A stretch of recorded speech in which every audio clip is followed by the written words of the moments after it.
Okay, so with My Hero Academia and Black Clover both entering their final arcs, it's no surprise that the authors have been trying to wrap up several lingering plotlines. For example, in the past 18 months of My Hero, we've witnessed Dabi's backstory, Deku unlocking nearly all of his quirks, and most recently the reveal of the UA Traitor. This is a storyline that was set into motion so long ago that after a while, there were people online who genuinely believed that Horikoshi had forgotten about it. With that much time to plan things out, you'd expect the eventual traitor reveal to be an iconic moment for the series, on par with other famous events, but unfortunately that's not what ended up happening. Instead, what we got was an okay reveal that was lacking in a few different ways, and for me personally, I didn't realize just how underwhelming it was until Black Clover recently swooped in with a traitor reveal of its own. In this video, I'll be explaining why, as a fan of both series, Black Clover did everything right when it came to exposing who the traitor is, while on this occasion My Hero didn't have the same impact. Before we get into it, don't forget to hit that sub button for more anime and manga content like this, and as the video continues, feel free to let me know whether you agree or disagree in the comments down below. Okay, so for those of you watching who have no idea what happened in either series, I'm going to do a very quick recap, but obviously there will be massive spoilers ahead. In My Hero Academia, the UA Traitor was revealed to be Aoyama after his parents were caught loudly talking about it in the forest. If they'd been whispering instead, then it's possible they never would have been found out, but in this case Hagakure overheard their conversation. Soon afterwards the family were arrested, but within just 2 chapters, it was decided that Aoyama wouldn't be expelled and his classmates had all chosen to forgive him. The reason for this was that although he betrayed them, he only did these things because All For One was threatening his family. By contrast to this, in Black Clover the traitor was revealed to be the Wizard King Julius, who turned out to be the mastermind behind the Dark Triad. The Dark Triad have essentially been the main villains of this manga for the last couple of years, but in reality, Julius is their older brother and his real name is Lucius Zogratis. This twist was easily one of the most surprising moments of the entire series, and it was so well executed that even though I predicted it might happen 6 months earlier, the reveal still caught me completely off guard. In order to explain why that is, we're about to examine the 4 key elements that make an effective traitor reveal, in my opinion, the first of those elements being trust. It sounds obvious to say this, but the more we trust a character and believe they're a good person, the more shocking it is if they turn out to not be who we think. This is because trustworthy characters have repeatedly done things, said things, and thought things that have convinced us of who they are, so much so that it's hard to imagine they could be anything else. Purely as an example, Todoroki and Yuno are 2 characters who have earned the complete trust of the audience, to the point where even if there was a hint that they might secretly be evil, most people wouldn't take it seriously. Instead, what we'd likely do is wait for there to be more concrete evidence, since either of them being traitors wouldn't fit in with everything we know. This same logic applies to Julius, because although there were a few sus things about him that we'll be talking about later, for the most part he had earned our trust. Thanks to his internal monologues, he'd proven consistently that his main goal was to end discrimination in the Clover Kingdom, and to achieve that mission, he often showed kindness to people who were outcast by society. Whereas most nobles only cared about their own social class and their own wealth, Julius was the one who had faith in the potential of all humans, regardless of whether they happened to be a peasant. As Wizard King, he then took steps that led to his dream becoming more of a reality, and when it came down to it, he was willing to die to ensure the progress they made wasn't lost. Everything considered, the Wizard King is a character who gained the trust of the audience, and judging from chapter 331, Julius himself didn't know he was the traitor. Rather, his character seems to be a pawn of Lucius, in a comparable way to how Aoyama is a pawn of All For One, but the key difference here is that Julius is someone we trusted. When it comes to Aoyama, for the first 300 chapters we rarely ever heard what he was thinking, and his behavior was easily the most suspect of Class 1A. If you would ask any My Hero fan who among Class A was most likely to be the traitor, the usual answer was either him or Invisible Girl, because we didn't know anything about them and they gave us no real reason to trust them. Aoyama in particular was described by Deku as a loner who doesn't go out of his way to make friends, and unlike the main characters, his motivations in life were also unclear. In spite of being on the hero course, his conviction was lacking compared to the other kids, partly demonstrated by how easily he was prepared to give up during the hero license exam. Of course, that's not to say that he's not been heroic at all, because more often than not he does eventually do the right thing, but the point I'm making is that until recently, we never saw inside his head, and therefore never knew what was driving him. This is a large factor in why it was so easy to believe that he could be the traitor, and so when it turned out to be him, the only surprising thing about it was that it wasn't Hagakure. For that reason, Black Clover wins when it comes to building trust, which ultimately made this moment a lot more exciting. Now, moving on, for a traitor reveal to be truly mind-blowing, it can't be too predictable, but at the same time it also can't just come out of nowhere with nothing to back it up. That's why an effective reveal benefits from setup, which in this context means small clues throughout the story that subtly indicate who a person really is.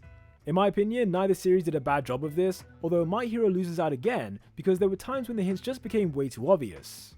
Examples of this include the USJ attack, where Aoyama went missing the entire time and then breaks the fourth wall to tell us his location was a secret. On top of that, there was the episode when he was acting super weird towards Deku, and the narration even said that this was when Aoyama began showing his true self. Stuff like this contributed to why the reveal felt so unsurprising, but that doesn't mean there weren't other hints that were more subtle. For instance, his incompatibility with his quirk was a running theme since he was first introduced, and it was comparable to how Midoriya himself was struggling with One For All. This parallel was clever foreshadowing of how they both received a power derived from All For One, and it's one of the many clues that prove Horikoshi planned for him to be the traitor from the beginning. A different hint that only made sense after the reveal happened was Aoyama's reaction to All Might fighting AFO. Although we didn't know it, the reason they were emotional was because they thought this might be their chance to finally be free of All For One's influence. In that sense, the setup for his reveal was mostly good, like I said, but certain aspects were way too obvious, which contributed to its predictability. Compared to this, Black Clover handled things more discreetly, with the setup consisting only of small things that didn't cause too much suspicion by themselves.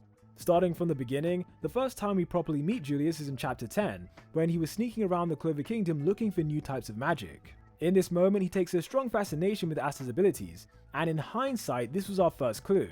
As we now know, Lucius needed 3 things for his plan to succeed. Number 1 was someone with dark magic, number 2 was someone with world tree magic, and number 3 was someone with the power to defeat Lucifero. Having already acquired Yami and William, Asta was the final piece of the puzzle, hence how Lucius was so sure that things would be going his way. The next hint came when the main characters met the Wizard King, as he was able to recognize the devil language in Asta's grimoire. Based on what we know of Lucius, everything points to him being the most talented person when it comes to devil possession, and later in the series, Julius is shown to share at least some of that extensive devil knowledge.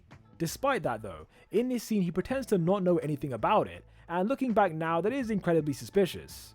Another clue that makes more sense in the present day is Julius's actions in the fight against Patri. During that fight, the Wizard King refused to use any lethal force, since killing Patri would have also meant that William would be killed as well. At the time, we believe this was because he cared about William, and to an extent that might still be true. However, we can't deny that Lucius had an influence, since he needed William's magic to open the gate to the underworld. Without World Tree magic, Lucius's entire plan would have fallen apart, so the Wizard King's reluctance to kill Vengeance now has a whole new context. Anyhow, there were a bunch of other small hints exactly like the ones I've just mentioned, including how the Shadow Palace has the same symbol as the one on Lucius's head. In that way, there was a ton of setup for Julius being the traitor, but nothing so obvious that you'd be certain it would happen. Switching over to the execution, this element is all about how the reveal actually went down, and for My Hero Academia, everything begins with All For One. In chapter 335, AFO was bragging about how he has multiple ways to achieve a single ambition, and during this speech it was confirmed that he has a mole inside UA. Horikoshi ended that chapter by heavily implying that the mole was Invisible Girl, mainly because he knew we'd believe it for the reasons I mentioned earlier. That being said, in the next chapter the traitor was confirmed to be the other most suspicious classmate, and in terms of execution there was a big problem. Given that this storyline was set up so many years ago, it was disappointing for the traitor only to be exposed because the Aoyamas were too clueless to use their inside voices. To me it felt like Horikoshi was looking for a way to swiftly wrap up this plot thread, and Yuga's parents accidentally revealing everything to Hagakure, well, that was a quick way of doing that. In the end, it just seemed way too convenient, which is a shame because I did actually like the backstory about how Aoyama received the quirk from AFO. In the case of Black Clover's execution, the betrayal happens in chapter 331, with a concerned-looking Damnatio walking through the royal capital. At this time, we had no idea what was about to come, because up until this point, no one had even mentioned the idea of there being a traitor. The scene then switches over to the Wizard King, who's receiving an update about how Asta and the Magic Knights have defeated the Dark Triad. Julius then responds to this news with genuine relief, and it's clear from his inner monologue that he is on the side of the Clover Kingdom. However, he then goes on to think that something doesn't feel quite right, and this is when Damnatio enters the room. Over the next couple pages, Damnatio explains that he's been researching the existence of devils, and according to the records, a devil known as Astaroth vanished from the underworld more than 20 years ago. Astaroth was one of the 3 most powerful devils in existence, and just like Julius, his magic attribute was time magic. As this info is being revealed, we hear Damnatio's inner monologue, in which he desperately hopes that there's no connection between this supreme devil and the Wizard King. As the page then turns, Julius comes to the realization that he is Astaroth, and his expression indicates that he's only just now understanding what he really is. I thought this moment was especially interesting because in the past he has mentioned how he always used to ask himself this question. Over the following seconds, he frantically gives Damnatio a warning, but is interrupted as his body uncontrollably starts to transform. Then, for the first time ever, his previously coverless grimoire generates a cover out of nowhere, revealing that the Clover Kingdom's Wizard King has actually been from the Spade Kingdom this entire time. That info by itself would have been a cliffhanger worthy of ending any chapter, but as things continue, we get the additional reveal that Julius is now a completely different person. Overall, the execution of this was well written, with Tabata starting off by luring us into a false sense of security, as he reinforced the idea that Julius is on the right side. This loyalty is then reluctantly brought into question by Damnatio, but before we have any time to form a real conclusion, the Wizard King himself straight up confirms that he's a devil. What follows this is 3 pages of unexpected hype that any Black Clover fan would appreciate, and by the end of it, it seems like everything happened exactly the way Lucius intended. Finally, this brings us to the 4th element of a good trait to reveal, which is the impact it has on other characters and the world itself. As the Wizard King, Julius being a devil host has huge political ramifications, hence why this final arc is called the Ultimate Wizard King. What this title suggests is that when all is said and done, someone will need to replace him in that position, and depending on who the next person is, it could permanently change the social dynamics of the kingdom. Furthermore, Lucius's grand plan to remake humanity will affect thousands if not millions of people, so his reveal does have a significant impact on virtually everyone. Now moving down to a more personal level, as I'm making this video, Black Clover is currently on hiatus, so we don't yet know how characters like Yami and William will react. With Julius being their mentor, they're understandably going to be devastated to find out who he really is, while Asta and Yuno will also likely find it hard to accept. However, right now that is just speculation until the series comes back, so all we can be sure of is that Lucius will have a huge impact on the world because he pretty much said it, but in terms of the individual impact we just can't know. When it comes to My Hero Academia, Aoyama's betrayal has already had different kinds of impacts, one of which is the impact on Class 1A. Up till now they've been put through all sorts of hell because of the traitor, including Froppy being an inch away from death, Bakugo being kidnapped by the villains, All Might losing One for All, and Deku genuinely thinking he was about to die against Muscular. These were some of the most traumatic moments of their lives caused by Aoyama's actions, so it was a bit jarring that everyone was ready to move on so quickly without any significant debate. For a bit of context, Aoyama was arrested halfway through chapter 337, and before we even got to halfway through the next chapter, the students had decided to move on. If there had been a longer and more meaningful discussion between the class, then I think forgiving him would have been fine, but the way it happened made it seem like the impact of his betrayal wasn't really a big factor. That being said, on the other side, something that was done better was the impact that Aoyama's reveal had on the villains. By his secret being exposed, it gave the heroes a chance to form a new plan to take down All For One, with Yuga being used as the bait to lure him out.